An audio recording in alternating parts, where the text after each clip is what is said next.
Hello everyone. To clone motivational videos from YouTube using Lovo AI, start by opening your web browser and logging into your Lovo AI account. Once logged in, click on Create Project and then Start. Within the project interface, locate the text-to-speech feature and click on it. Here, you can select your preferred voice or even clone your own voice if desired. Next, create your motivational speech by adding text, and once done, click on Generate. To create a video, you'll need a background, which Lovo AI provides. Navigate to Media Library and select a background image or video to add to your project. Alternatively, you can upload your own media files. Once added, your chosen media will appear on the timeline.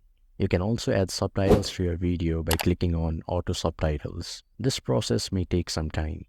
Once the subtitles are added, you can review your video by clicking play on the right side. To export your video for uploading to YouTube, click on Export. In the New tab, give your video a name, choose the format and resolution, and decide whether to download subtitles. Then, click on Export and wait for the processing to complete. Please note that to download your video, you may need to upgrade your pack within Lovo AI. Once upgraded, you can download your video and proceed to upload it to YouTube. And that's all there is to it. If you found this tutorial helpful, do like and subscribe to our channel.